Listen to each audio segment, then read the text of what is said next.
What you need to do is be thankful for the life you got, you know what I'm saying? They send pressure. Mayfield evades. In trouble.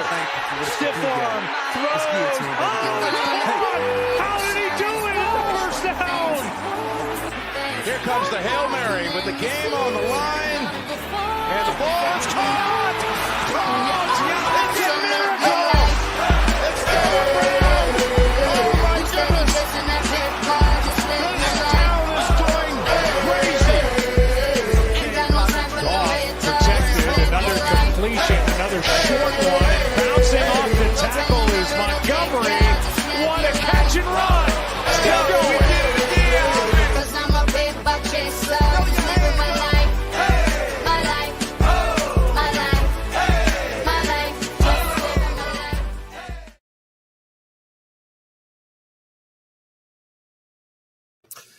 Welcome everyone to What's the Play. I am Cory, joined as always by my lovely co-host Lucas. Lucas, how are you tonight?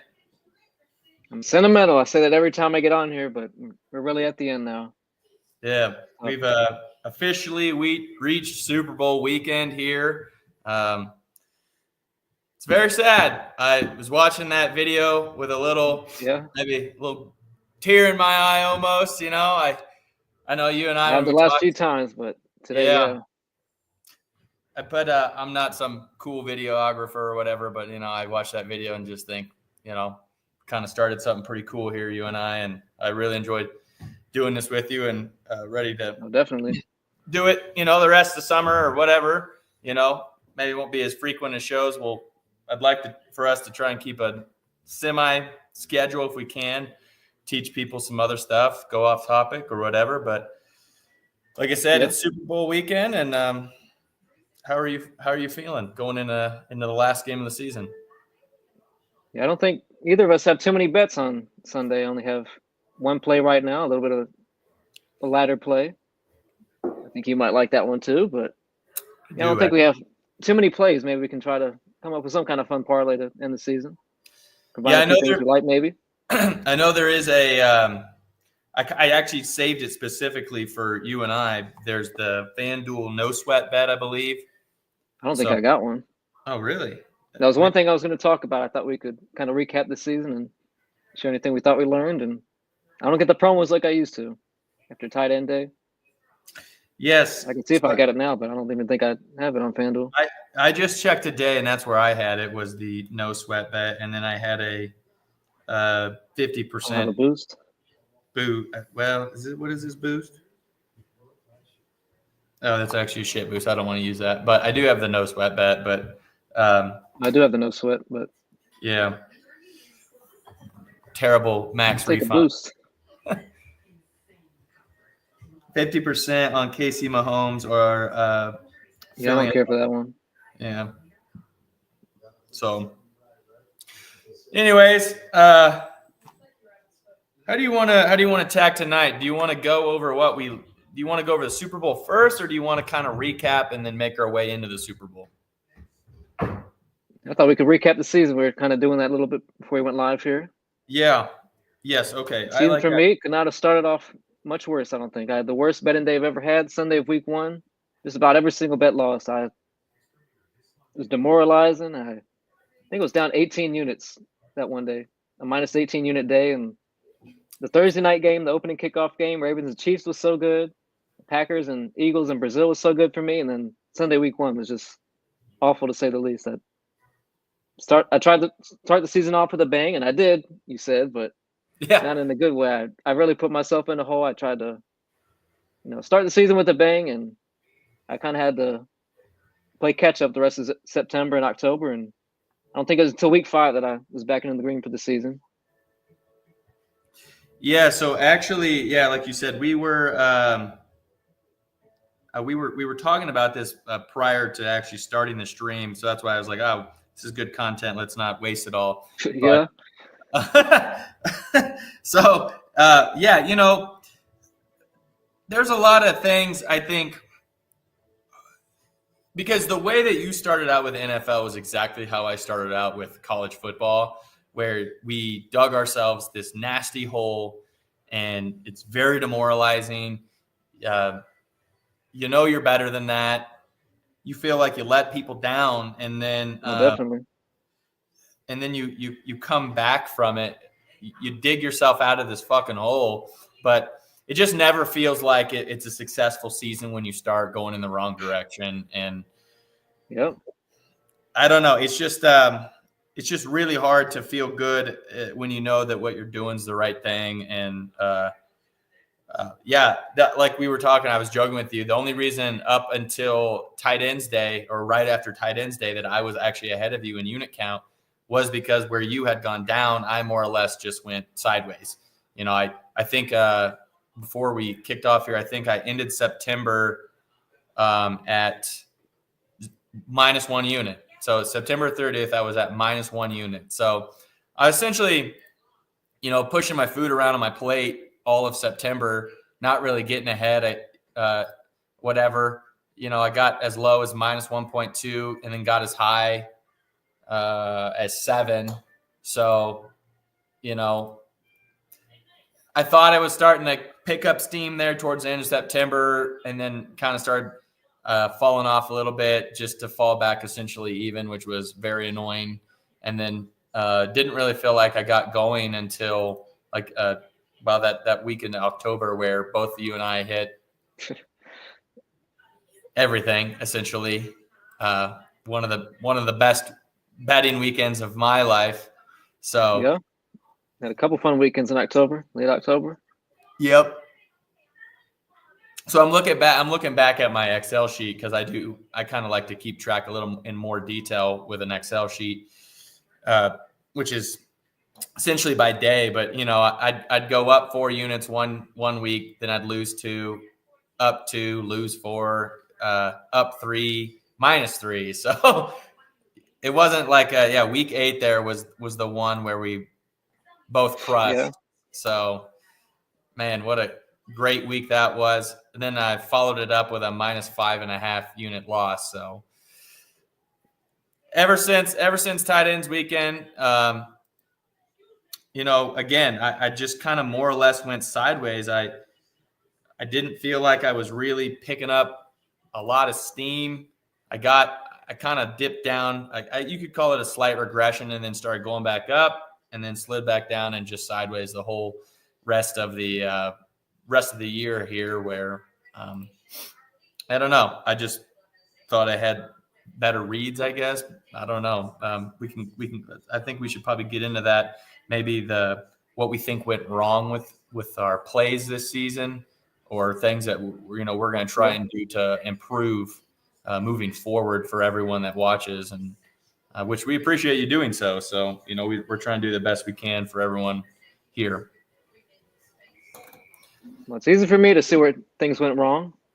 Week 1 is always the toughest week, I think, to bet. I've had, I think, 3 losing week 1s in my 4 seasons betting. Honestly, maybe 4 losing week 1s, but yeah, week 1 is tough because, the books literally have months to perfect the lines and get them exactly where they're supposed to be. Not that the lines are soft in the NFL any kind of week, but the books literally have months to get the lines exactly where they're supposed to be, and you're kind of guessing a little bit because there's new coaches, new coordinators, new personnel everywhere, and I definitely would have recommended I went light week 1. I generally say I'd try to do that, start the first couple weeks light because you're learning so much, but I didn't take my own advice. I found so many bets I liked. It was Devontae Adams, Amari Cooper, and man, of course, just about everybody I lost that day, but yeah, man, I had some heartbreaking losses, and there were a few 2-unit plays. I like to play so much. I spent months thinking about them, and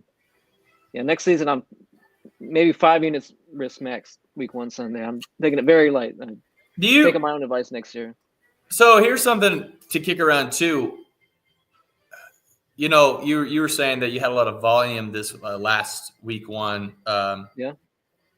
Do you think it's so much volume, or do you think maybe were you okay with the volume, or maybe you should have just cut your units in half until, I don't know, like week 3 or something?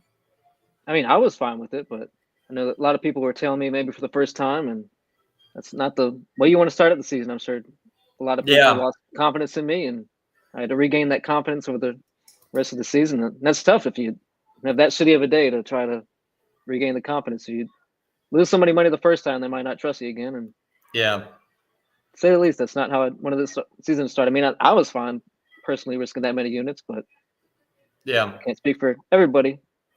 The only reason I asked is because you said that, the 3 out of the 4 years, you didn't have very good week ones, whatever that means to you personally. I mean, I think that's significant because I think you do have to guess a little bit week 1 and Yeah. first 2 weeks of the season. I don't think I guess very often, even though we're technically guessing with sports betting. And I feel like early in the season, you have to learn how these teams have adjusted, and you can do your best to guess. But Yeah, that's why I wonder if it was. That's why I wonder if it would almost be beneficial to just cut the units in half week 1. You could still have the volume if you want, because I guess the point you're trying to make is a valid one, which is you wait months for football and then it comes and it's really hard to lay off these things. And that's what I try to preach. I just didn't listen to my own advice this past season. Yeah, you've had months to think about these plays, these games. You're excited. Everyone's excited. Yeah. You're getting promos at the ass. And then see, that's part of it. Yeah, the promos. Yeah, that is really how they get you. Yeah, that's really how they get you. Do you remember the first month there? You and I were texting and we're like, I'm like promoed out. Like I remember we literally said we were promoed out.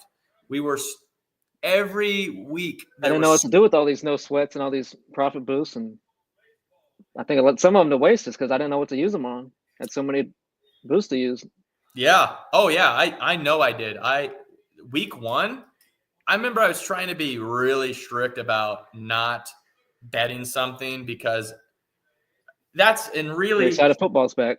Yeah, that's how DraftKings and FanDuel and all these books really, really kind of reel you in there, is because you and I, the way that we attack these lines are you're thinking about them as the week is coming and the lines come out and you're like, bang, that is a line that I like. It's in line with my thinking, any type of stats that you have to back it up. So you jump on that line. And generally what's happening, especially in those first few weeks or whatever, where they're just like bombarding you with these promos, is I remember we were attacking these lines early, getting really great CLV, but then we get these promos and you're like, well, fuck, how can I let this go? Well, you can't just go waste no sweater. Yeah. You're not going to rebet the same thing that you just bet, because laying twice the amount of money or whatever on something you've already bet that's just bad for business. That's not very smart. So then essentially what I felt personally was I felt like I was searching for something to just use the promo on. Well, I'm sure I did week 1, especially. Yeah.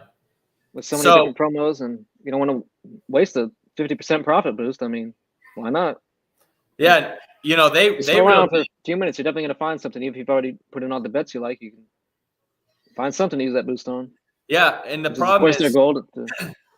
The problem is by the time they've left, or by the time they drop those promos, it's like Saturday, right? So the lines have already adjusted. You're not getting great value now. So now you're having to alt shit up and down, or what? Well, not really down because they don't really do that in NFL, but you have to alt them, and then you're like searching for these other legs to make it more worth it.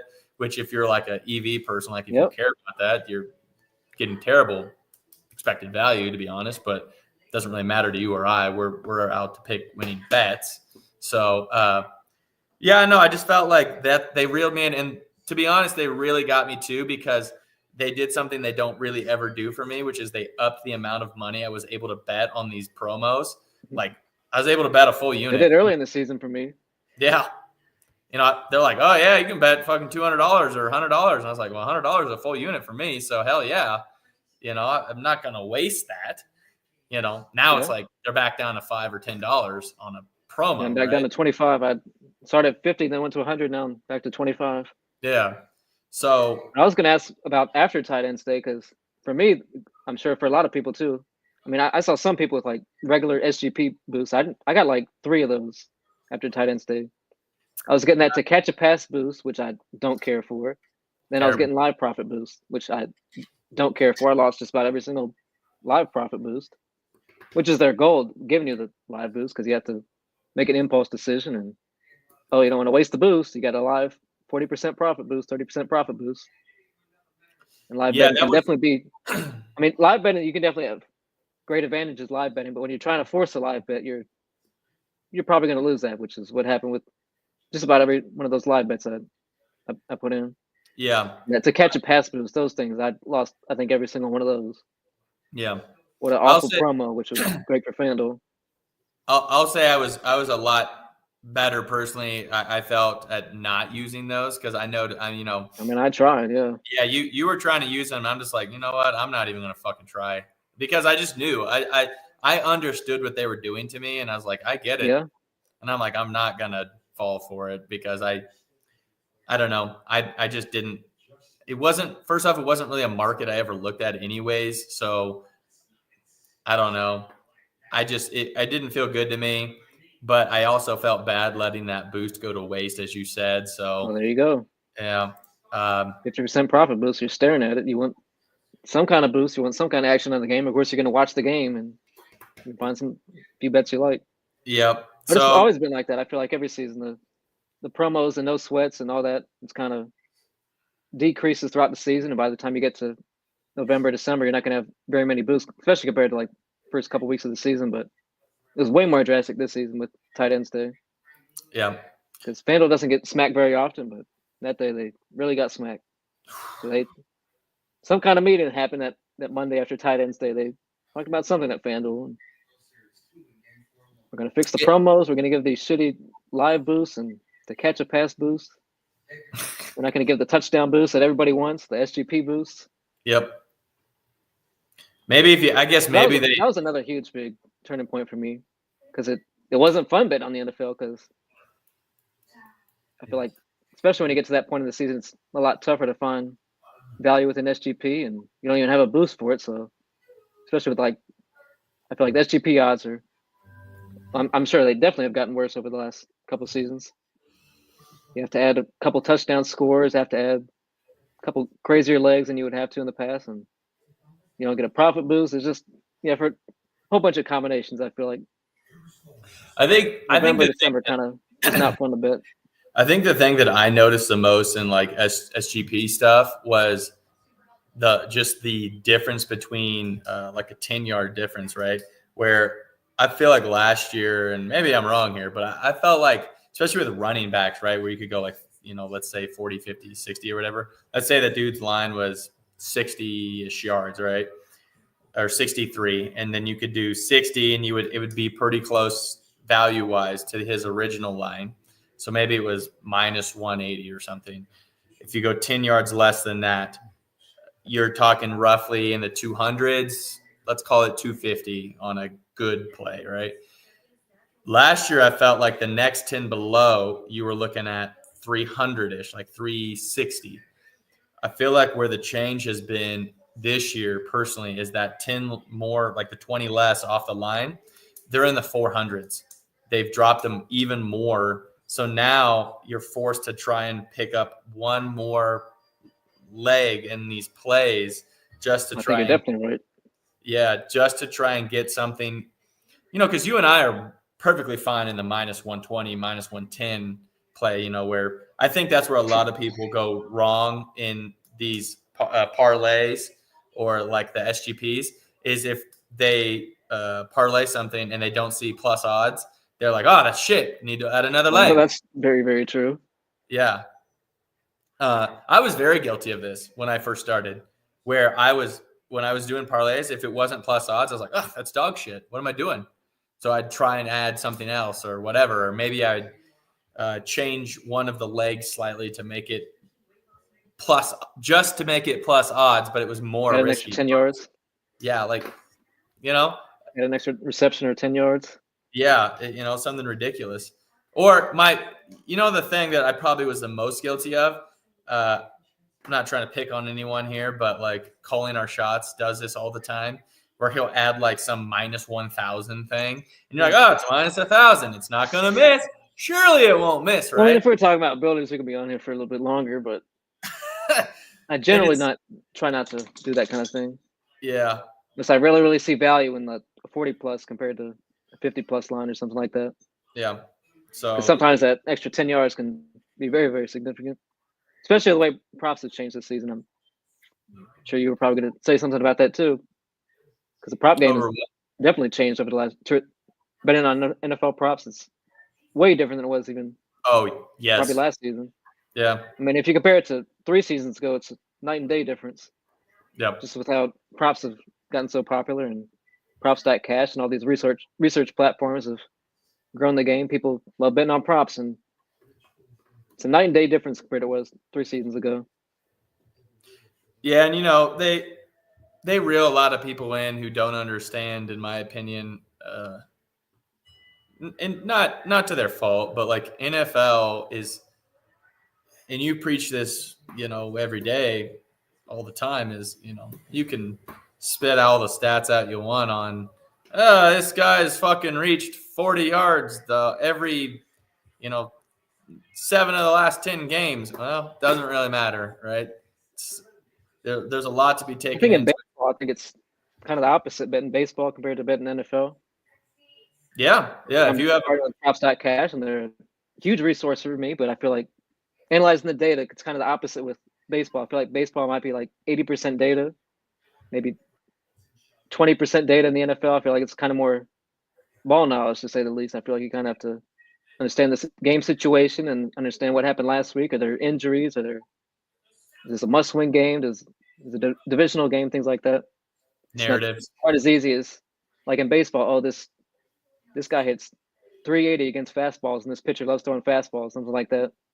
Yep. It's definitely not the same in NFL, and I kind of see that. I don't necessarily agree with it. Like, oh, this receiver does so good against zone defense or man defense, and it could be significant. I feel like it's definitely very, very different when you compare like baseball with NFL, and especially with the way props have changed over the past couple of seasons. Yeah. Something like 3 seasons ago, like there's just no broken lines anymore. Like 3 seasons ago, you could bet the same player, like Amon-Ra St. Brown, he's at like 52.5 yards for 8 weeks straight. Like he was hitting his receiving line like every single week. Yeah. That just doesn't happen anymore. They would adjust the line after a week or two. Yeah. Like there's some of these rookies, like they had very low lines in September, but it took them, like Bucky Irving was at like 25.5 yards, like all September. And of course he was hitting it, but it took him a few weeks and they fixed his line. He wasn't like a broken line. Like there used to be a lot of broken lines like that. I think they adjusted that. You don't have that. The problem is that the top end guys that are the more popular dudes, their lines aren't. What the fuck is this line? Yeah, they're not really broken, right? They're probably overinflated. Where you're like, I think Marvin Harris Jr. is probably a good example, right? Where his line, the first few weeks, a good example, was quite inflated, and I think you and I both fell for that. And we're like, oh yeah, huge get for them. Gonna be their number one target. Blah blah blah. All these things you want to spit out, and while on the surface they were true, it's still. They still played us, like a fiddle, where they're like, yeah, we know that too, but we also know he's a rookie and it's going to take some time getting accustomed to playing against grown fucking men. So, that's I bet him week 1. I just saw that. Yeah. They had like 47.5 yards or something crazy week 1, and he didn't hit it. But man, people saw that 47.5. That number should be in the 60s. Oh yeah. They were thinking 60s. That line opened like, it grew like 10, 15 yards because everybody bet it, of course, but man, that's a great example right there. Yeah. So what the fuck is this line? It's 47.5. He's might be a top 10 receiver already in the NFL. That line was like great example. I think for next year, that's probably something I need to do a better job of not really falling for, I guess, is like these top receivers, their line probably being overinflated. Like, I think I should be afraid not to play the under there. Like, especially let it blow up. That's one thing that definitely, because like we said, they're 22-year-old young men going against 28, 29 grown men who got, grown men strength. And you're going to get the way they get jammed in the NFL is completely different than the way they get jammed in college. a lot of those guys, they're so much faster than everyone else in college. They just got free release and, whatever touchdown type shit, right? Yeah. So that's just not happening in the NFL. Everyone is very competitive. So, and the skill gaps are so much tighter that it's just not going to happen. So, but I like what you said with Bucky is he's probably maybe like a more middle, like maybe almost under the radar type of guy where you're like 25. Not anymore, but no, but you know what I mean? Like at the beginning of the season, right? In September, yeah. Yeah. When he was like 20.5 rushing yards starting the season. I feel like that's something I want to focus on next year more is try to find those maybe middle of the round guys who you just know a little bit more. Maybe you're seeing the coaches really talk him up. Say, wow, this guy's really been flashing. That's what I did with Bucky. That's why. Exactly. Yeah, I know. Well, you're Bucks loved him. He was great in preseason, and this is a perfect situation there. Yeah. And then he ended up being like 87.5 yards in the playoffs or something crazy, Bucky Irving. But yeah. I mean, he's that good. He's already one of the best running backs in the league, and fun player to watch, fun player to bet on. Yep. Yeah, but opening the season, I think he was like 18.5 yards maybe week 1. Yeah. And he'd increase a little bit, like he'd be like 25.5 by week 3 or something, which would still be too low, but the books definitely adjusted the way they wouldn't have in the past seasons.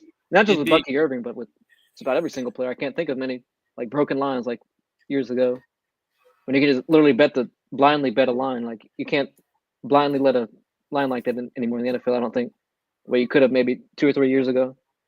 Because I have a few examples in my head that I can think of. Like Justin Fields' passing attempts, he went under that in like 10 straight games or something 3 seasons ago, 2-3 seasons ago. I can think of a few of those examples, but you just don't see that anymore. You know, one gotten so popular. You know, one I'm sitting here thinking about. Anymore. One that I'm sitting here thinking about that you or I don't bet just because, well, we just don't, I guess. Not that we're anything against it. It's just that I wonder how many, if there's actually some broken lines still in the defensive area, like where you get like a top linebacker. That might be the answer right there. Yeah. I'm trying to. A line that the player's going to hit like 8 times in a row or something. Maybe like if you do like tackles 5-6 times in a row until they adjust the line, until they move the line down or up. Yeah. You get player at 7.5 tackles where it should be 6.5 or something. I mean, that's not something I've ever thought about, to be honest. I bet like 3 defensive props ever. It's not. I wouldn't know how to approach defensive props. That's a very tough market. Maybe a very easy market, to be honest, if you just look at the data, not even think about it. But the way I break down a game, I can't imagine betting a tackles prop or something like that. I bet some sacks props week 18. That's one of the first times I bet defensive props. That was a fun one. Von Miller, a couple of those guys had some money on the line. Yeah, that's different than like a 7.5 tackle that should be 6.5 tackles, or 5.5 when it should be 6.5, something like that. Yeah, I mean, that might be might be onto something there with that. Yeah, I just wonder because defense is really hard to get a good kind of read on, anyways. But like, I'm just wondering, like, if you just knew a guy was like a beast in defense or on defense in college, and you were like, I'm trying to think of someone who maybe filled a big void this year defensively. I'm not really getting anyone, but I don't know. Like, you'd really want to kind of focus in on probably linebackers or safeties, to be honest, because safeties are going to come down and run support a lot. So that you could get assists there. So you could do that's interesting. Yeah.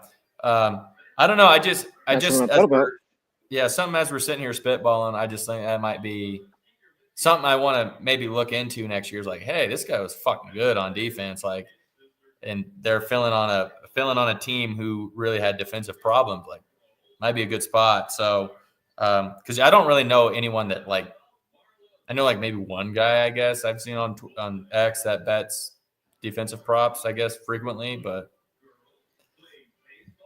it might be a spot where the That's line's interesting. still broken. So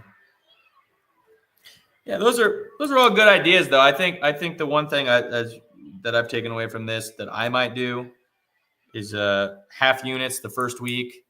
Probably, the problem is if you have a great first week, you're like, oh fuck, if I had about full units, I'd have been up more. But you can't think like that. That messed me up. Yeah, Found so many bets I like. Some of them were Yep. 2 units. Yeah, so that's easy way to see where the season went wrong for me. Not that it went wrong. I'm at 47.4 units in the NFL right now. And we're going to talk about the futures too. Yeah, let's just get into that. So both of us aren't. We've kind of discussed some things we want to try and target for next year for improvements. With yours is just lower volume. Mine is probably going to be same volume, half units. Maybe look at some different markets with tackles and things. And then maybe also try to find more mid-range guys who are probably a little lower under the radar and not try and tag some of those higher round guys and fall for the boosts and things. But why don't you go ahead? That's kind of a good segue. Just get into the units that, while you were down in September, you've obviously come storming back, and then kind of just tell us where you're at now. Break that down. Let's see if I can get my chart up from the NFL. Oh, that's last season. Last season was plus 54 units, but I had $50 units. Got $100 units this season, but man, September was absolutely awful. Let's see. I finished September at minus 11 units. October was very, very good. Hit a few very nice parlays. Week before tight ends day was at Justin Jefferson one. That's probably my favorite moment of the whole season. That was the euphoria of that touchdown. That's when I was comfortably back in the green. I think I was back in the green about week 5 or something. But when Jefferson scored and the Discord was going crazy, and I'm comfortably back in the green where I can kind of do what I want to do. Because September I was definitely very cautious. There's a few games I can think of where I definitely wanted to attack it differently, but I chose not to because I didn't want to throw out too many units, and I had to be. Well, I could have done whatever I wanted, to be honest, but I know people were telling me some for the first time, and I had to be cautious and really inch my way back unit by unit. But when Jefferson scored that touchdown, that was, I think, number 1 moment of the season for me. Yeah. And the week after that, we both hit a couple monster tight end parlays. That was that 2-week stretch, probably the most fun stretch of the season. So I finished plus 24 units or plus 20 units. Yeah, after in October. So October was very, very good month. But then November really just evened out in November. And end of December was very good. But 10 units in December, and then that's when the futures started piling up. So I got plus 19 units just with futures. And it could have been even more than that. I could have had a monster future. I could have been closer to 40 units if 49ers made the playoffs and their whole Panthers, team they were supposed to lose week 18. That was a bigger unit swing for me, but plus 19 units on futures. I'm very, very happy about that. Spent a lot of time over the summer on futures, and it paid off. Plus 19 units on futures. I'm very, very happy about that. How many unders? A lot of these bets just about every bet I won was an under. Yeah. So that's another thing I added to my list. I need more unders, especially the season-long ones, because you don't ever want to bank on an injury, but a lot of these plays won because of an injury. The biggest, of course, you have to account for injuries, and injuries, of course, lose a lot of plays. But if you bet the under, you never wish for an injury, but definitely helps. Yeah, the one that Deshaun Watson, Jonathan Brooks. Yeah, Deshaun tearing his ACL was that one. I didn't quite exactly feel bad about that one. Yeah, I was gonna say that's where I was going with that one. Is I didn't feel bad about that guy fucking tearing his ACL. That didn't hurt my feelings. I mean, he was going to go under his yards anyway for the season. He was absolutely awful, but yeah, I didn't exactly. I would never wish an injury on any player, but I didn't feel bad about that one. Yeah, that guy's a piece of shit. The one that was probably the sharpest play that never even got to cash, that got void, was JJ McCarthy. Oh, that's the biggest bet I've ever made in my life. Oh yeah, right now, but Full transparency, That was I put damn near $1,000 on that fucker. That's as confident as I've ever been in a bet in my life. Yep. That could have been a Just 100 so everyone unit play. knows, That could have been yeah, bet the entire account. I bet $850 on that. I've never been so confident in a bet in my life. Yes, and my unit's $100, so I put 8.5 units on that. I think I had 6 units on it. Yeah, when you text me that, I was like, I have never been more confident in a fucking under in my entire life. Well, I remember texting you about it beforehand. I said, I have a future I really, really like. This might be one of the most confident bets I've ever had. And you said something like, oh, I don't really care for futures, but what is it? I said, J.J. McCarthy under 3,100 passing yards, something like that. Yeah. He's not going to be starting week 1. He might not even be starting the entire season. Here's the thing. I mean, he probably might have got he would have got action if he didn't get injured. He would have got some mop-up duty or something. If he doesn't get injured, how many yards do you think he finishes with? 1,000? Like, maybe? Well, not even 1,000. He probably gets a few hundred. Yeah. I'm sure he gets some mop-up duty in a blowout or something, but yeah. I don't think Sam Darnold got injured the entire season. I think he started every game. But, I mean, he would have taken some snaps so he wouldn't void if he didn't tear his meniscus. They had a few blowout games. It would have gone under by over 2,000 yards. But do you remember the CLV we got on that? By the time before he got injured, that line had dropped. I mean, it still didn't even matter. It got down to like 2,600 or something, but yeah, he still would have gone under by 2,000 yards. Yeah, that's literally a cut your dick off play and cash in January. I've never been so confident in a bet. That was my. That just goes to the season. I've never been sadder about a void my entire life than when he got voided. Yeah. Oh my god, could have bet the entire account, just not even bet the entire season. Yeah, bet the entire account. You're up plus 100 units. Yeah, that's how confident I was that bet was winning. That bet never had a chance to win or to lose with the under. I mean, but he never had a chance to go over. Yeah, and the thing was FanDuel remotely close to having a chance to go over. Oh god, yeah. When FanDuel came out with their line and it was in the 2000s, I knew before he got injured. I was like, "This is." I went back and bet it again twice. Yeah. I was like, I didn't because I'd already put 850 on it, but I was like, "Oh my god, this is fucking air." And Bet365 adjusted, and they dropped it a lot. 800 some yards or whatever. But like you said, it wasn't even going to matter because he was never going to touch 2,000 yards. Never. Not even 1,000. I mean, the read was spot on there that Sam Darnold's going to be starting week 1 and he's not going to play his way off the field. Yeah. So why rush this 21 or 22-year-old quarterback? There's no reason to play J.J. McCarthy last season. Yeah. So very sad. For some mop-up duty. What was probably, in your opinion, the sharpest one that did cash? My sharpest bet of the season? No, future. Sorry, I meant future. Sharpest future that cash. I can think of my sharpest bet of the season. Man, Mike Evans, he had 89 yards. So I cashed the 1,000 yards. I cashed the under 100.5, and I had the 80 plus and under 100.5. Oh yes, I never felt so sharp in my life. That was my god, absolute holy shit! Read. I didn't play the under, but I did play the over there. The 1,000 plus. Yeah. I didn't play the under on that one, but I played the. That's my other favorite moment of the season. That was I think my sharpest play of the season. So we got any Super Bowl ladders? We do actually, and we're about to get there. We just wanted to finish up a recap. So my sharpest future. Yeah, I had my futures pulled up, plus 19 units on futures. I'm not sure what I expected because both of us don't care for futures. We don't. I don't know. It's not the most fun thing ever. And you don't want to have your money tied up for a few months or over the summer. But I spent a lot of time over the summer on futures, and you can I'm pretty sure you can just blindly bet season-long unders in cash, just because there's so many different avenues to cash. With the season-long under, of course, injuries being the big avenue there. But the only one that wouldn't have paid out for was Jaden Daniels this year.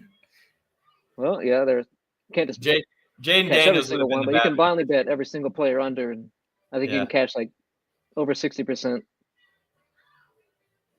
You didn't bet any like player of the year stuff, right? Just they were all season totals. Well, I don't get those awards in Virginia, so I didn't bet any Oh awards. yeah, that's right. Like Gardner Minshew, I don't think he ever had a chance to cash. Unfortunately, he got injured. But Patriots under wins. Oh man, Quentin Johnson, that was a huge unit swing, like 6-unit swing there when Quentin Johnson had that monster Week 18 game. So as good as I had with futures, man, it could have been way over 30 units, closer to 40 units, just on futures alone. Mm-hmm. Drake May under passing yards, that was very, very close to going over, but the Patriots rested him Week 18. Thank you for that. So the Patriots were very, very good to me this season. Yeah, and then Deshaun Watson, Derek Carr under, Jonathan Brooks under. Those never had a chance to go over, even if they didn't get injured.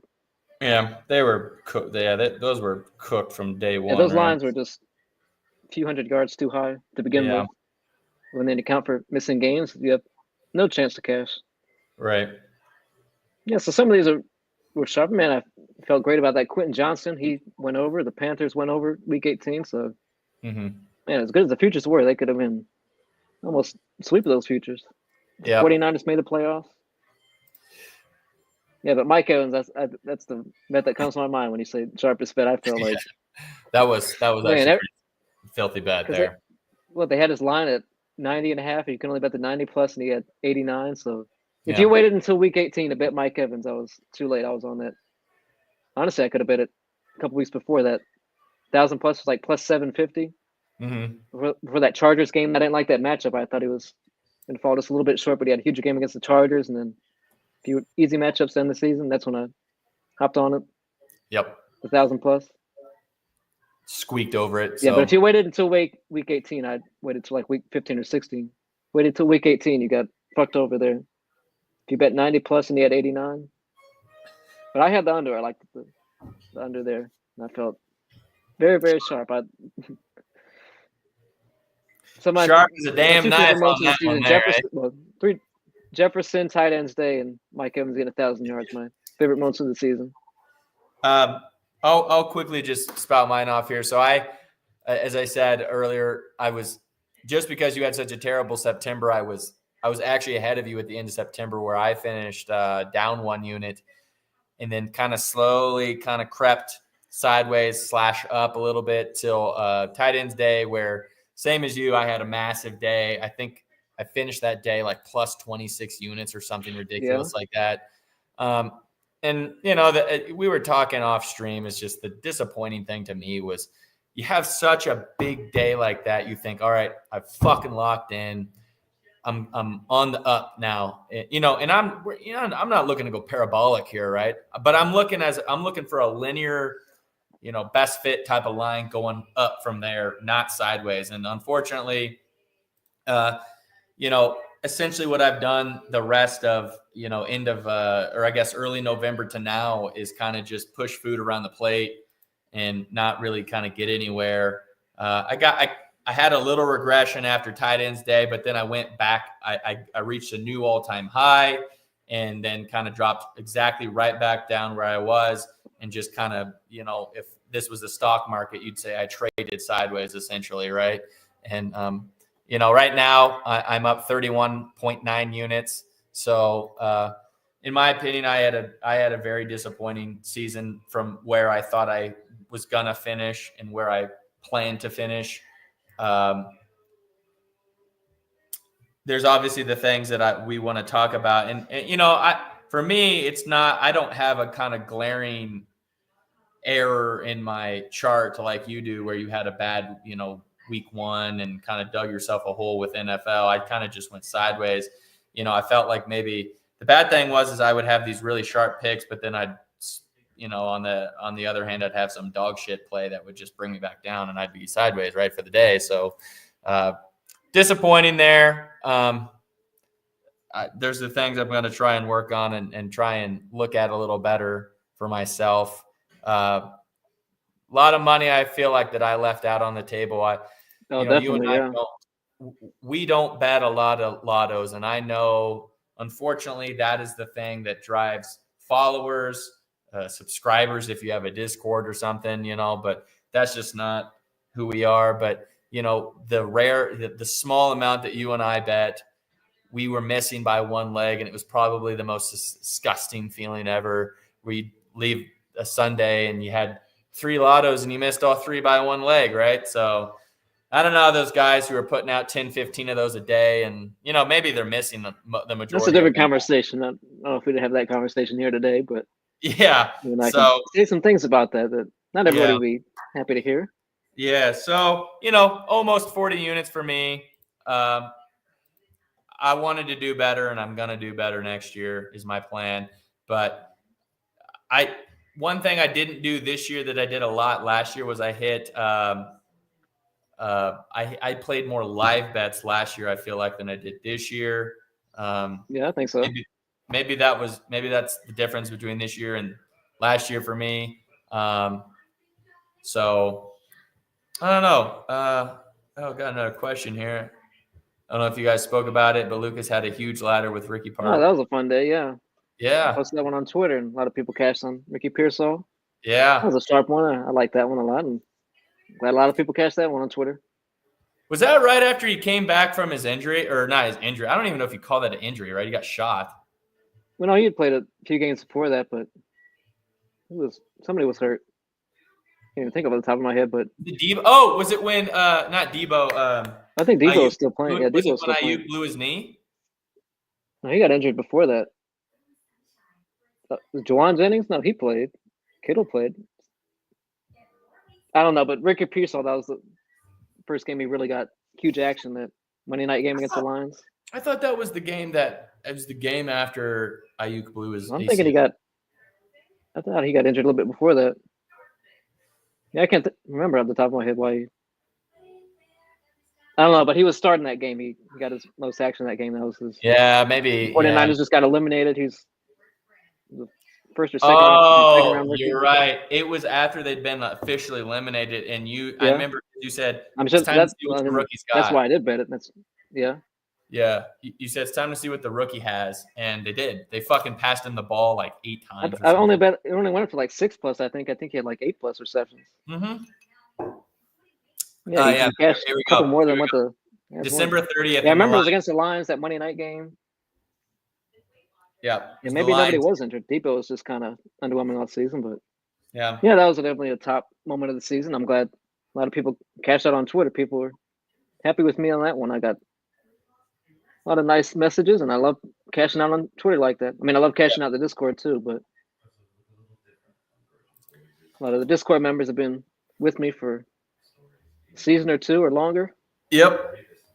A lot of people in Discord I know in real life, so they've been with me for two or 3 seasons. But yeah, the only thing I want to touch on before we get to the NFL slate and the plays that we like there is just that with how you kind of started with NFL. I know you and I talked about this off stream or off, before we started, was that I started the same way that you started with NFL, where essentially that first or after September, I was down 12.6 units in college football. And then even the next 2 weeks after that, so that, I had -1, -2.5, and -1. So before it was the middle of October, I was down 17.2 units. And I went on a 1, 2, 3, 4, 5, 6, 7, like a 7 bet. Like those technically weren't weeks, but because there was like obviously some like Tuesday, Thursday games in there, but like action. Yeah, the action. Yeah, so we were talking about college football. That's where things went right for me. Yeah, I went college overall, but action. Yeah, from there till from October 12th to the beginning of November, I absolutely crushed and made almost a lot of it back. I think I was at that point, I'd have been down. Let's see here. I was only down 8 units there. So, I had to battle my ass back, and college football is way harder in the fact that there's not player props, unfortunately. There's player props. I mean, there are in some states, but in the states you and I live in, in the majority of states, there's not player props. So you're picking a lot of spreads, totals, things like that, first half money line shit. So, I finished the end of November and December with two 5.3 and a 5-unit win there, which kind of propelled me forward. And I essentially finished college football even. It was the total was 0.77. I was down 0.77 units. So really, really disappointing for me. You're not going to make a ton in college football unless you have player props, in my opinion. But digging myself a giant hole like that and able to crawl myself back up to essentially even, I'll take that as a huge win. Am I happy about it? Fuck no. But, I just want to be transparent for the people out there that because we do talk college football on this podcast, that yeah, I started off dog shit, and I apologize for that. But we did get back even, and I think I learned my lesson with college football in this NIL situation. You got to lay off or bet half as much the first almost month till these teams kind of show you who they truly are, and you can kind of move forward from there. So, is there really anything you want to add in on college? I disagree a little bit just because of my experiences with college. I feel like I think all 4 seasons I bet football, I have a really good, like that week 0, week 1 in August, and really good September. And then I just give it all back in October when conference play starts. I feel like I've done that every season. I did that this past season. I started college football off so well. I think I was at like plus 8 units or something, plus 9 units, which is very, very good for me. I was very happy about that with college, but then I gave so much back in conference play, October, November. Then we got the Maction. I did so with the Maction, and for me, I think that once you get to conference play, I feel like it just gets. Yeah, Mactions are different. We could talk about Maction, but I think we're definitely a lot of attackable lines, attackable spreads early in the season. But then once you get to conference play, it's just. I mean, every season I bet it's just. I give back too much. You're an absolute Maction animal. It's actually unbelievable how many. I do love the Maction. Maction's great football. It really is. It's these 3-star kids and half-empty stadiums, and you get rain and snow and wind, and I think it's very entertaining football. It really is. You got some great rivalries, teams that know each other very well. A lot of these kids might have gone to high school together, played each other in high school with some of these kids. Yeah. These 3-star kids that didn't get an offer from Michigan or Ohio State or wherever, and you go to Eastern Michigan or Ohio or wherever. I mean, it really is some great football, the Maction, I think. Yeah, it's those kids are playing fucking hard as shit, and like you said, they're not really anyone really there. Is. So yeah, and when you get rain and wind and snow, I think that's just outstanding football.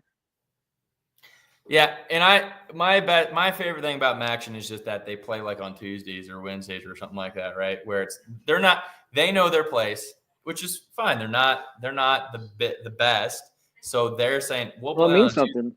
Yeah, we want you to watch our football. Here, we'll be on a Tuesday. We'll be on a Wednesday. So I love that. Watching it on Saturday when there's these great Big Ten SEC games. We'll put it on Tuesday or Wednesday. Y'all watch Northern Illinois and Central Michigan. Yeah, it's great football. Exactly. It really is. Yeah, and I think that makes it great to bet on because it's not the SEC Big Ten those games that everybody's going to watch necessarily. But yeah, I think that's if I would just bet the MAC, I would have had an outstanding college football season. I think you went like plus 10 units probably just on the MAC. Did you go 4 weeks without losing a match? Well, I had an 8 or 9 bet winning streak in the MAC. Oh yeah, it was that thing. The entire regular season, I didn't lose an entire regular. Actually, no, I did lose one at the end.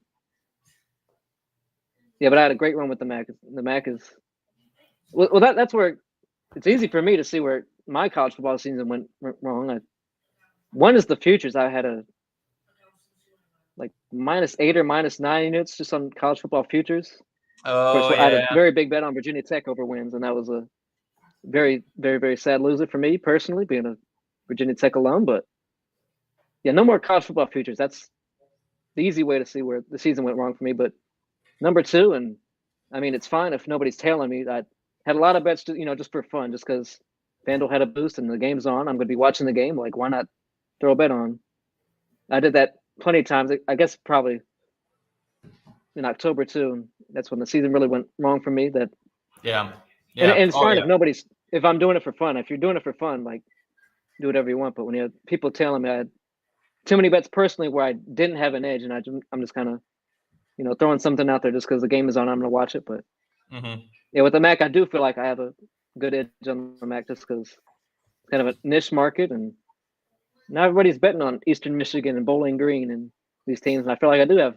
I mean, I watch every one of these action games. I feel like I know these teams well enough to, bet on it. But Yeah. yeah, like those marquee matchups and the FanDuel gives a boost. I can say I don't have an edge the way I would with the Mac.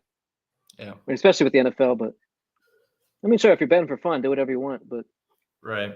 it's easy to see where college football went wrong for me this season. Yeah. I only finished like plus 2.8 units or something just because the futures were just a massive hit for me. They sucked. They sucked a lot of. On the parlays, we had some parlays that were very close. I think Yes. college football playoff parlays. Yeah. So I mean, those are fine. I'll do some of those next season, but I'm not betting like win totals or whatever. Things like I did this past season. Virginia Tech was a huge loser, and it sucked for multiple reasons, being a Tech alum. But yeah, with the Mac, I feel like that's where I can narrow down and have a edge on college football. Yeah. So Well, if I'll just bet the Mac. Maybe I honestly might do that next season. And they're gonna give you the boost, so might as well. Yeah. Yeah, but LSU and Alabama or whoever, I don't have a huge edge on that game, but I'll watch it, and FanDuel's got a boost. Why not? Go out and play for it. So yeah, I mean, it's easy to see where I didn't have a good college football season. It's easy to see where that went wrong, and I can make adjustments for next year. Yeah. All right. Well, that was good to do. Like we said, we're both, you and I are as transparent as they come when it comes to our wins and losses. And, to me and you, that matters. Unfortunately, it seems like a lot of gambling Twitter or X doesn't really give a shit about that, but that's not who we are. So we're here. Got to hit lottos.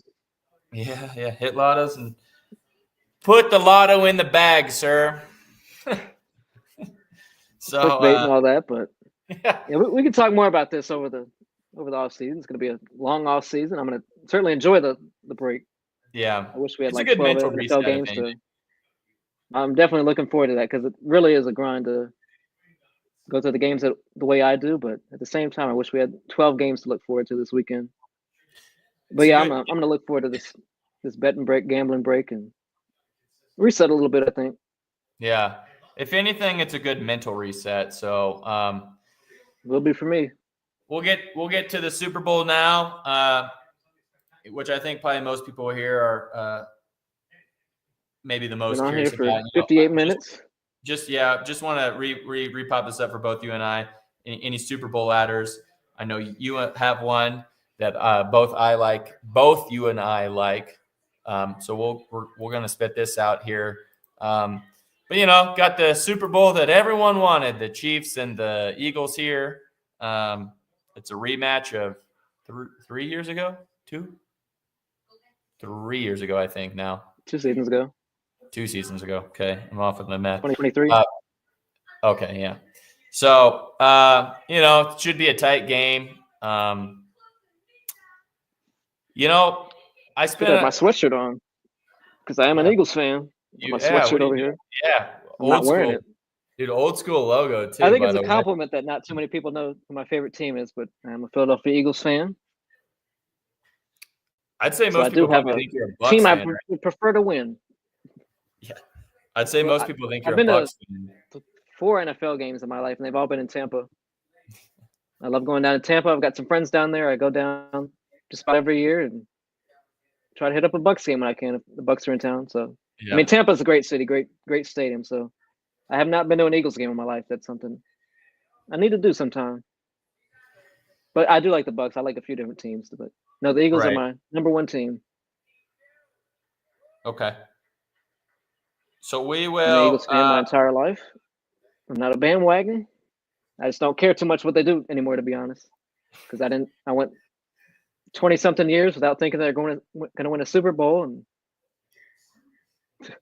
yeah, it's fun talking shit in middle school and high school. Oh, the Eagles don't have any Super Bowls. The Giants have 4. And I was just happy to see one Super Bowl for the Eagles. I didn't think I would see one. Yeah. But yeah, I do have a say in this game. I would prefer the Eagles to win. That would make me a lot happier. Yeah. I'm Now, an Eagles fan.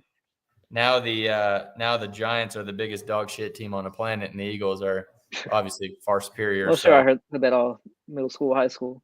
Yeah. Oh, the Patriots, the Giants, Steelers. I mean, yeah. hell, even the Cowboys. Got the last laugh at least. So let's just get into the game, I guess. How do you think this game plays out? Well, I am biased because I'm an Eagles fan, but I like the Eagles to win. I think they are really in every aspect except for quarterback. They're the better team, especially in the trenches. And I trust the Eagles' offensive line against anybody. Yeah. I trust their defensive line too against just about anybody. But very clear advantages, I think, and just about everywhere but quarterback.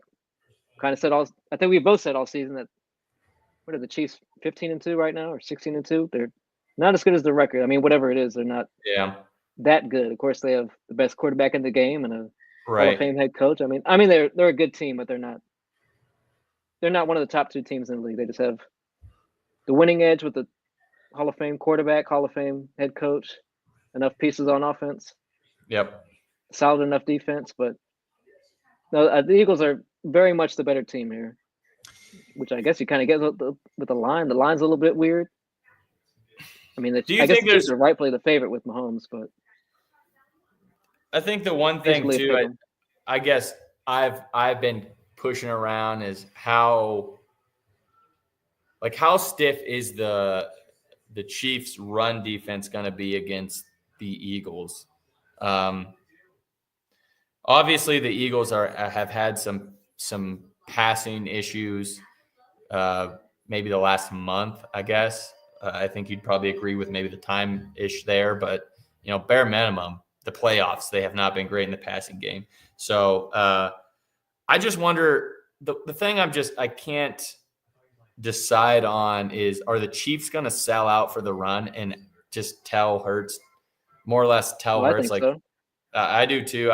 I think people are going to look at Saquon and his yards on the year, and I think they're just going to be like, oh, Saquon over Rush. I'd be honest, I think it's an under there. Like 115.5. Yeah, I don't. Like that. I mean, yeah, I would lean the under there. I'm not betting either way. I'm not. It's 109 yards. Yeah, I think that got bet down just a little bit, but either way, that's a very easy pass. I mean, I wouldn't even bet the alt line there. Yeah. Just because like you said, I think the Eagles pass more than they have the past month or so. I think they're going to have to, and I think they have success. I think Devontae has a good game, probably Goddard too. But again, we were talking like 45 minutes ago, like A.J. Brown is the best Eagles receiver against man defense, but he has an extremely tough matchup. Yeah. I think that Devontae or Dallas Goedert will be the play in the Eagles receiving game. I mean, AJ could have a good game, of course. He's a top receiver in the league, but I have that. I just have that feeling about Devontae. I did not bet Devontae yet, but I was wondering if we want to come up with a parlay in this game. It's one of my favorite legs, one of my favorite bets. I mean, I like Goddard and Devontae over receiving. Yeah. I just haven't bet either yet, but yeah, I do think the Eagles have to pass a little bit more than they have, and I think they have success doing it. The reason I haven't really bet much on them is because I just don't know how the Eagles are going to come in mentally. Are they going to? I mean, that's fair to say.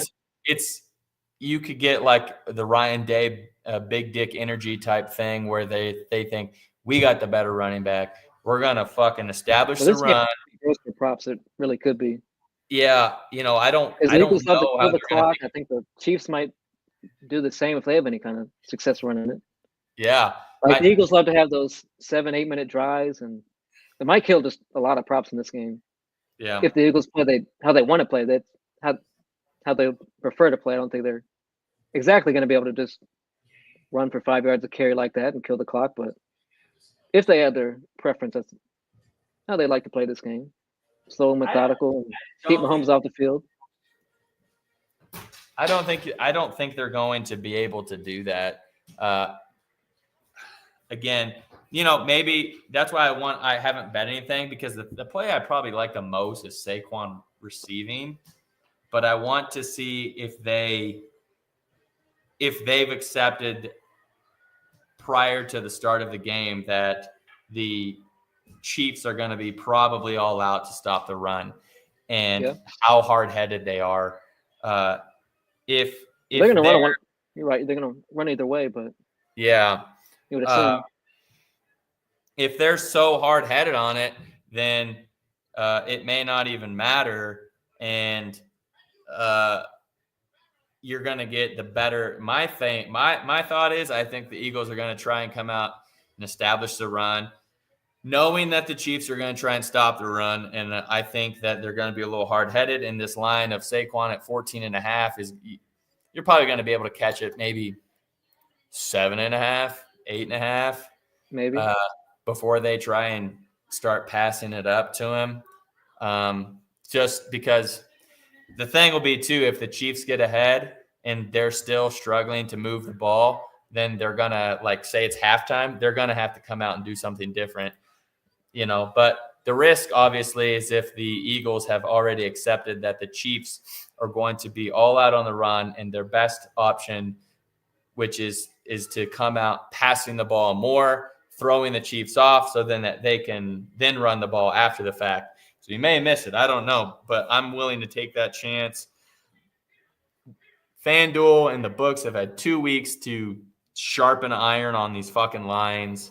So, I don't know. I'm just very hesitant of really putting a lot of money down, except for one particular bet, which I believe you made as well, which was a TD prop. Well, you did say something interesting, and I've kind of always thought of the Super Bowl like two different games. For very odd reason, I remember. I mean, what is it, like 30 minutes for the halftime and the Super Bowl? I mean, that's a very big factor because, of course, NFL players are such a habit of routine, and some of these guys treat it like it's two different football games. They go to shower and redress and get ready for almost like it's a new football game. So, yeah, when you say it like that, I do think about Super Bowl like two different games, and I'm not sure I'm going to live bet necessarily. Maybe if my bet does hit, I think we both bet Jalen Hurts anytime touchdown. Sure did. That's Jalen Hurts, the only bet I've made so far for this game. I bet him anytime, first touchdown, 2+, 3+. Shopped around for the best odds. I don't think FanDuel had the best odds for 3+, but it's just a little fun sprinkle. I don't think he'll get. Well, he had 3 in the first Super Bowl. He had 3 last week or 2 weeks ago. But I'm pretty confident he's scoring anytime. That's my number one bet. I know you said a couple weeks ago on the show that Saquon was something like -185, like he is this week, and you thought that Jalen Hurts could be the same price, or maybe even flipped. Yeah, I feel like Saquon could probably be closer to -130, and Jalen Hurts could be closer to -200. Yeah, I think he could probably flip those pretty easily, and it makes sense. But yeah, Jalen Hurts at that price, I'll take that absolutely, especially for Saquon's birthday. I mean, main character syndrome, Jalen Hurts. Saquon's going to get tackled at the 1-yard line. Everybody's betting Saquon. I mean, there's just too many avenues for Jalen Hurts, especially against Kansas City's defense. They're great against running backs. I don't think very many running backs have scored on them this season. It's only like, I think, maybe 4 or 5 that have scored at all. Granted, Saquon's in a different category. He's elite, but I do like Jalen Hurts a lot. The score, that's first 2+, 3+.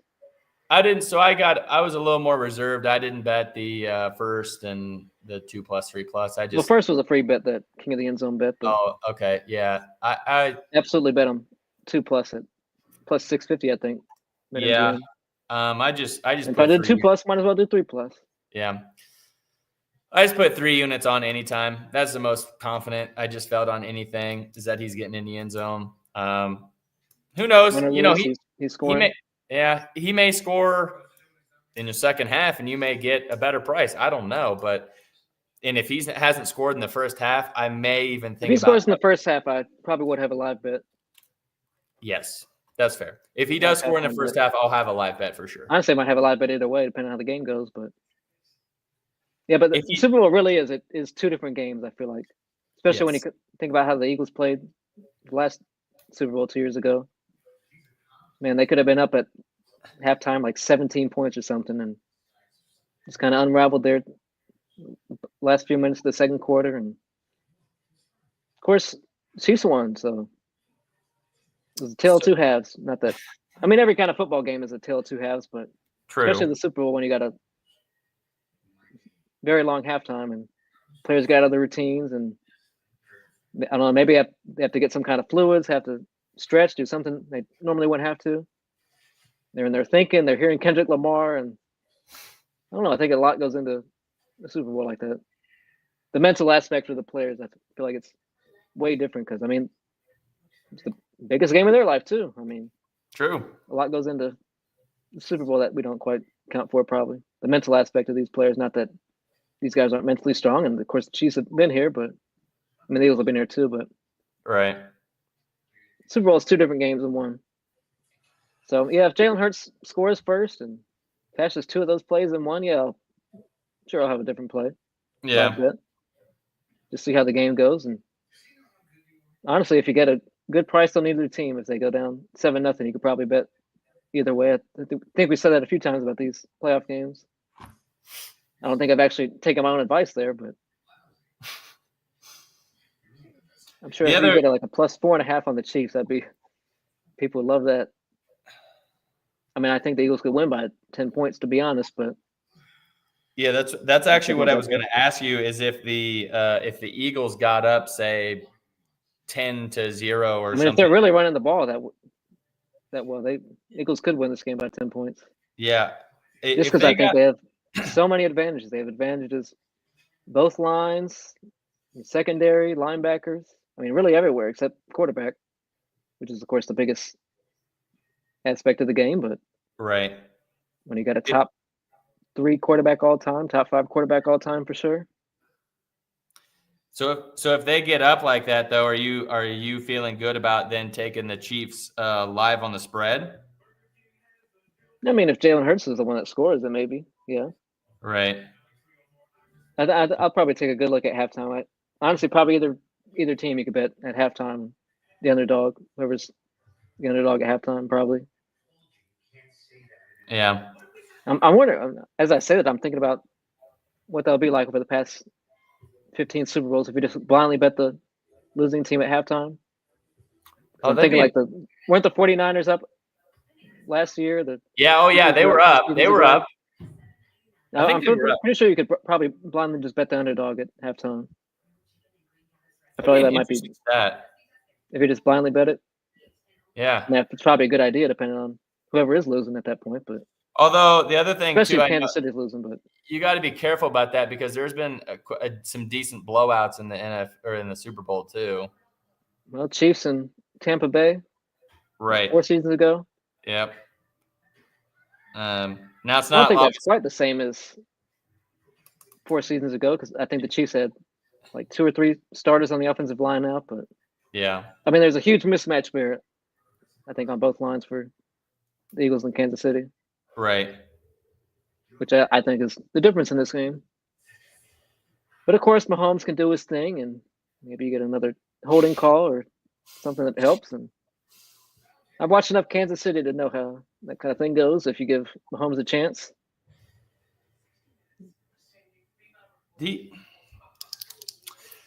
Mahomes is fucking annoying is the problem, right? He could be down 10, 14 points, and that's nothing. He'll fucking find a way to come back somehow. He's the top 5 quarterback all time at the least.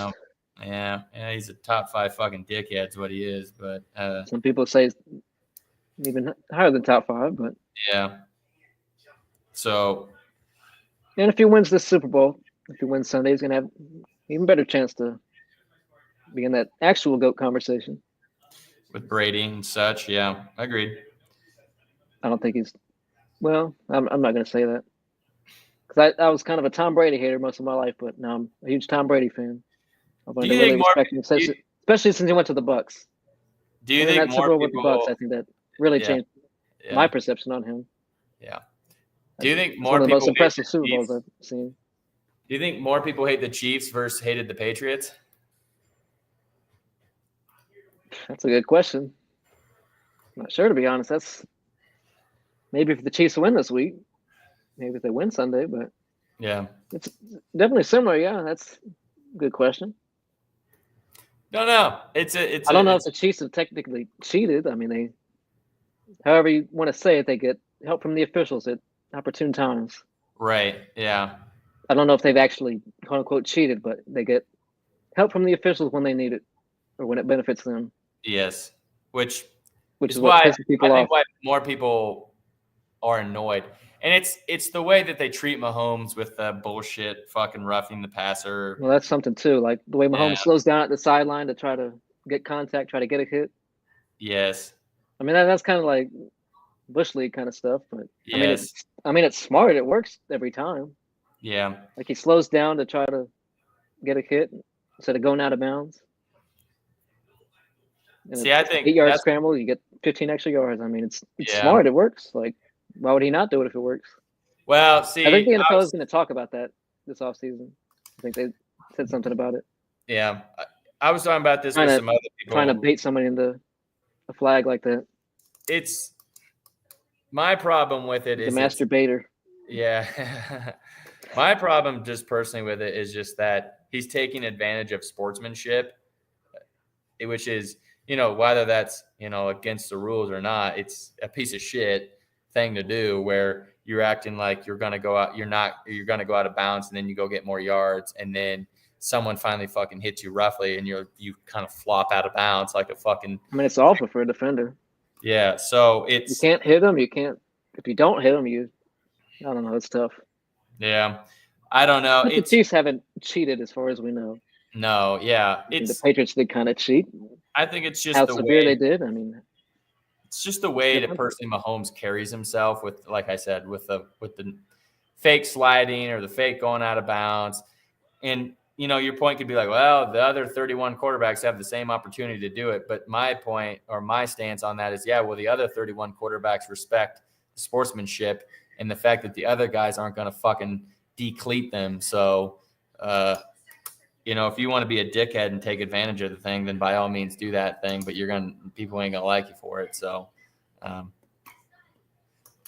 it's kind of like the NBA. They had that conversation when the offensive players trying to initiate the contact like that.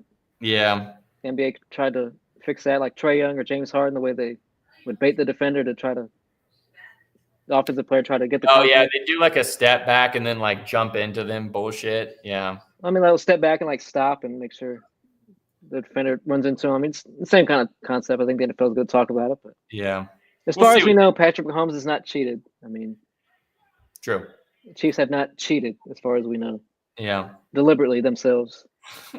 Whether the league gives them more holding calls and pass interference and all that, that maybe a different conversation. Right. The stats actually haven't backed that up, but of course we watch the games and know if the Chiefs need a holding call, they're going to get it. They need the pass interference. They're going to get the benefit of the doubt. Oh God, yeah. It's almost a lock. So I can think of a few different games in my head as I think about that. Yeah.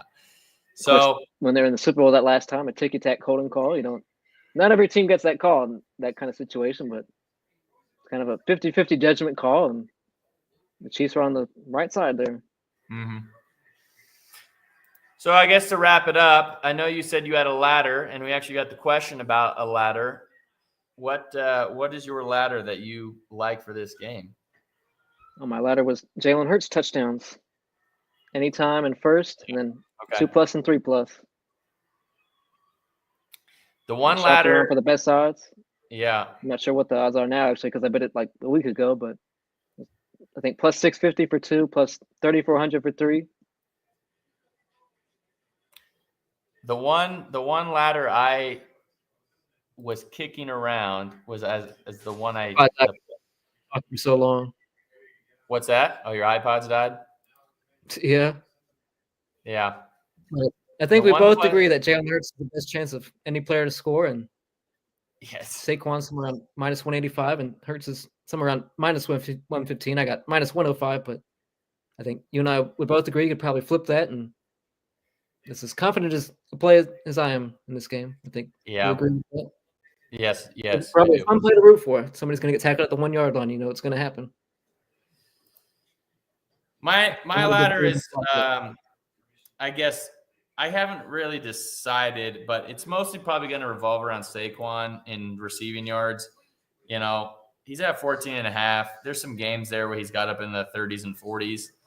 I don't know that he's going to get that high. So then I was kind of kicking around Samaji P. Ryan. Yeah. His line too is very weird to me, where it's like 7.5 or something like that. What has it moved at all?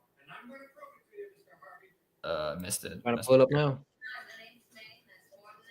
It's still 7.5. I like that play a lot too, but I feel like that's one also that you could probably get live and get slightly better. But he's covered that line essentially. The last 20 games here, he's only missed it 3 times. So, last 10, he's only missed it 1, which was against Houston. But he had 17 against Buffalo, 13 against Denver, 20 against Pittsburgh. The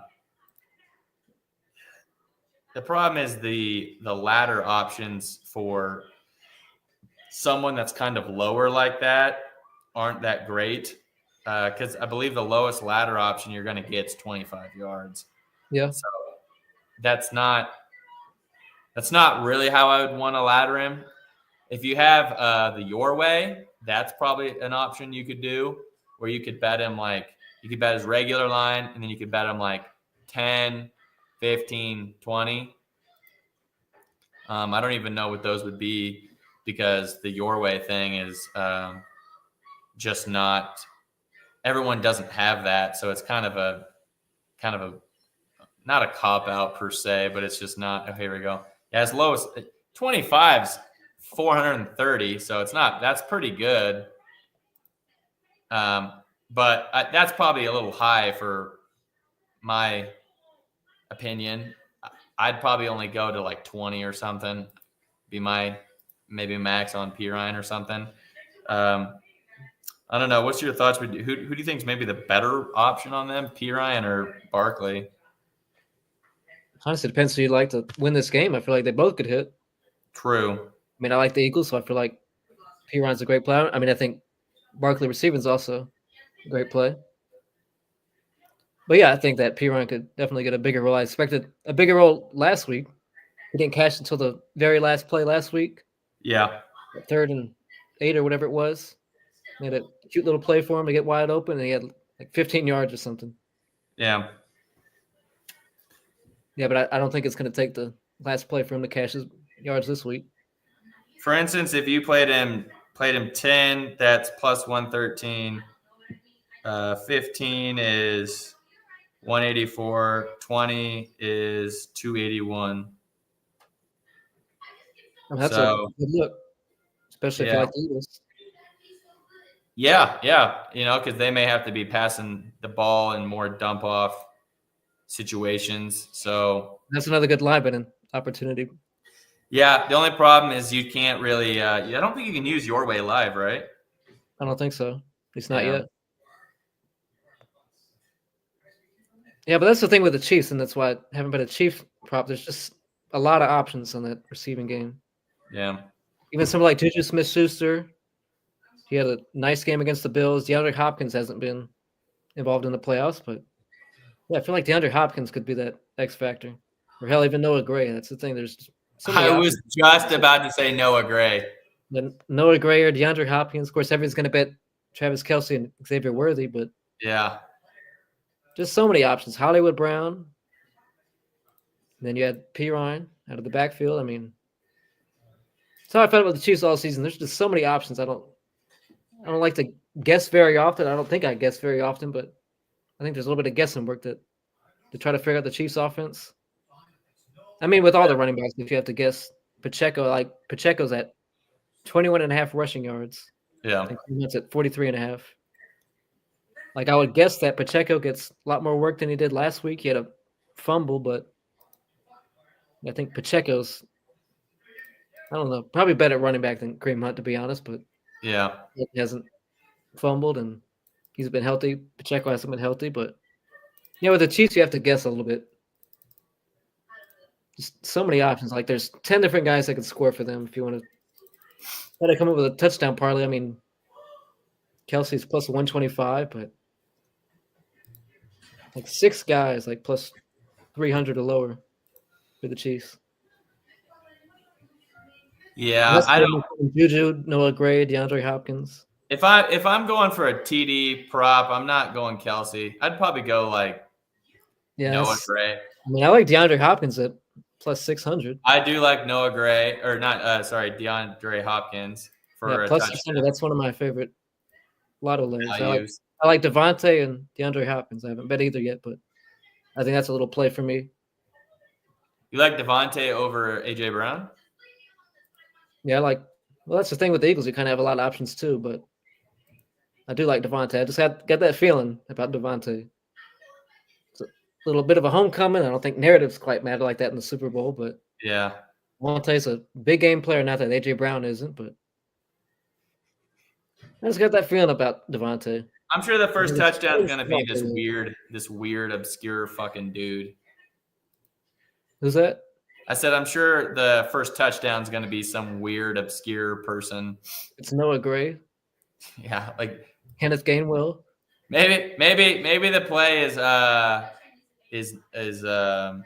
Hopkins and fucking Noah Gray or some shit for touchdowns. Well, I do think this will be a lotto for me. A little fun play. Devontae, DeAndre, anytime. 2-leg. Yeah, I'm gonna put in a few fun parlays, because at the end of the season I'm gonna risk a unit or so on a couple more fun plays. But yeah, Jalen Hurts, that's my more confident, my most serious play. Yeah, you could throw him in anyways, right? He's still minus 115. You could do like I don't think I'm gonna do this because I have my whole day rides on Jalen Hurts scoring, but yeah, that's true. I'll put in a few fun plays. Other than Jalen Hurts, I like Devontae and DeAndre Hopkins. For those odds, especially at plus 600, plus 240. Those look very good to me. Yeah, if you wanted to get someone in there, Hunt. I mean, he scored the last 3 games. If I had to pick one Kansas City Chief, it would probably be Kareem Hunt, but yeah, I'm just confident enough to even bet Kareem Hunt. Because I like the Eagles secondary so much, I think they can contain Xavier Worthy enough. That's why I think it's going to be somebody else, Noah Gray or Hopkins. If you did something like this, Hunt, Hopkins, and Smith, that's 4,600. I'll put in a few fun bets, fun parlays. Yeah. Besides Jalen Hurts, I don't want to have my entire day potentially ruined. Yeah. Yeah. Okay. I do that with my plays, not completely destroy my entire day because of one play, and have it destroy like every parlay. He could really just. I mean, I'm very confident he scores, of course, but right. Potentially he doesn't score. I don't want it to ruin every single play. He could just make it at minus 185. The best value ever, probably. Right. Even though I would like him to score, but not at minus 185. No. For Saquon. That's way too juiced to really get anything out of. So. Yeah, not worth it there for Saquon. No. So. I mean, all right. Probably does send him for the price. Yeah. Take Jalen over Saquon to score. Devontae and DeAndre as a long shot. Or Noah Gray. I mean, even Dallas Goedert, Hollywood Brown, there's just a lot of options. I don't think there's going to be too many touchdowns in this game. I think at first I like the over, but more I think about it, I do like the under 48.5. Yeah, that's where I was kind of leaning to. Is I think this game's going to be more under, so that's why I almost am hesitant on the anytime touchdown props, is because they're fun, but it's likely just going to be you setting your money on fire. Likely. Yeah. Either way, Jalen Hurts get in the end zone. His ass. Yeah. So many ways for Jalen Hurts to score. Yeah. He can break. Maybe they'll do. Imagine him like doing a sweep to fucking Barkley, and he runs off the side, and Barkley passes it to him for a touchdown, and that's the way that cashes. I don't think so, but I don't either. But it'd be funny. it'd be funny to say the least. So I all don't think right. the Eagles have anything more in this game. Yeah, I feel like I we've do like beat the this Eagles one to to pass death. more than lines would show.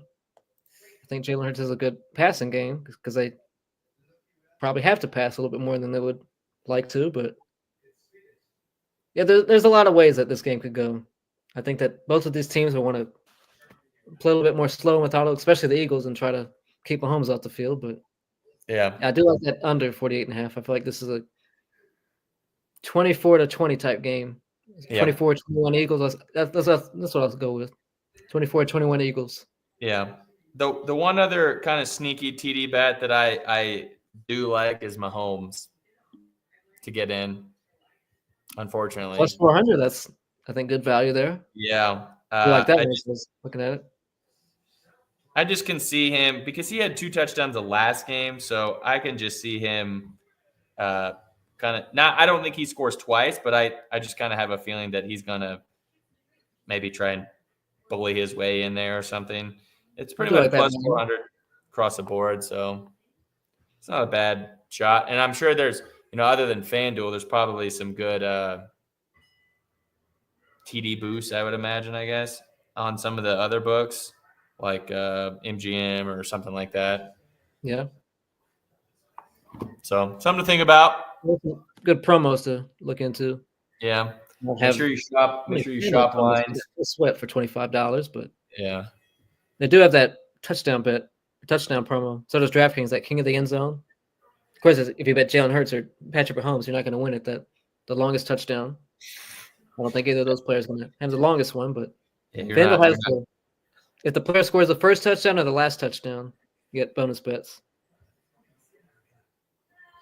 Which That I might think be. it looks like a good promo. Yeah. If your player scores the first or the last touchdown to get some bonus bets. I mean, it's going to be Noah Gray first touchdown, so nobody's going to win that promo, but it was always Noah Gray, as Trent would say. And if Kenneth Gainwell scores, I think he was very good in the last Super Bowl, if I remember correctly. Right. Kenneth Gainwell, I know he did have a great playoff run 2 years ago in the playoffs. Oh, I do remember now. Kenneth Gainwell, he was a foot short scoring the first touchdown. I remember that now that I say that. And I bet it too. It was plus 4,000 or something. Yeah. He was a foot short. They actually called it a touchdown at first, and then they reversed it. So I remember that. Yeah, that's why Kenneth Gainwell first touchdown scorer. That's and he didn't actually score again after they reversed it. He was a foot short. It's actually sickening, to be honest. Yeah, that brought back that memory. That was a fun 20 seconds when I thought he scored. Plus 4,000 or whatever it was. Right. Yeah. Boy, if just to wrap it up, if you did like a 3-leg Devontae Smith, Patrick Mahomes, and say DeAndre Hopkins or something, that's plus 10,000. Boy, if you were really wanting to look $2 on it, so last game of the season, I might do that. Yeah, I might just put in a few crazy lotto combinations. Yeah, you could do and have some fun with it, man. I mean, this is what you're here to do. Just have some fun with it. I don't go super crazy. I'm going a little bit more than I would normally bet for Jalen Hurts, but yeah, it's fun for me. Trying to have fun. It's the last game of the football season. Yep, we're gonna miss this.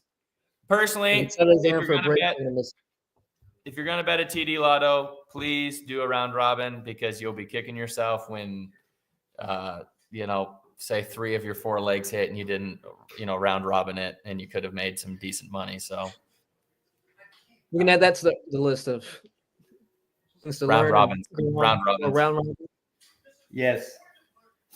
So more unders, more round robins. Season long unders. Yeah. Futures. Focus on unders for futures. All right. Parlay. There's some nice parlays this season, but some heartbreaking ones. Yeah. Well, a lot of heartbreaking one-leg losses. That's all I got for tonight. Is there anything else you got? So I'm at plus 47 units for the NFL season. I'm not extremely happy about that. I guess it's a good season. It's well in the green, but I think I Did not have my. I know I did not have my best season. I wish I would have put my best performance. I did not do that this season. Yeah. After 108 units last season, I mean, I switched my unit size, so technically I did have fairly similar season, but it doesn't feel like it. It did not feel like Right. it was not the most fun season ever because I put myself in a pretty decent hole in September and had to climb my way out, but I did it. Plus 47 units. It's a good season. I'm not happy about it today, maybe in a week or two, and I really think about how the season went. I'll be happy about it, but I wish I did a little bit more this season. I wish it was a better season, but it's fun being on here with Cory on what's to play, and I think we have gotten better with this kind of thing over the season. It's been a lot of fun. I feel like it's been beneficial for both of us. Hopefully we've cashed other people out and maybe we can share some of our knowledge. I think we did that today with our season recap and things we've learned, but it's fun doing this thing. Yeah. Looking forward to the off season, but I'm sure gonna miss it at the same time. Well, Lucas, thanks for joining as always, everyone. Thanks for listening as you always do, and thanks for the questions. I love when people comment and add questions. That's kind of my favorite part is just interact. There's 76 of you watching right now. It's not a ton, but hey, we appreciate you all the same, and love when, like I said, I love when you ask questions because. Just to me, it means you're enjoying the content. So that's the win there. So we'll be back next week, most likely. I would assume so, to kind of recap the Super Bowl, go over the things that we talked about, and probably just discuss. It'll probably be a shorter show, would be my guess, maybe like 30-ish, 40 minutes or something like that, to kind of go over what our plan will be for moving forward in the off season. And if anyone has questions or ideas on things that they would like us to discuss, in between NFL and college football season, please reach out to us. Either ask questions live or, send us DMs, tweet at us, whatever. We'll answer. And, we want people to listen in and feel like they're just getting something out of the show. So that's all I got, Lucas. We have fun doing it, I think. Yes. Yeah. I agreed. So if it helps me, I'll do it. I think yeah. it was helpful for me this season. Yep, I agree. All right, everyone. Thanks for listening in. We will see you next week. Jalen Hurts anytime. First touchdown, 2+, 3+. We're good. And the Let's season catch it, baby. Let's catch it. See y'all next week. See ya.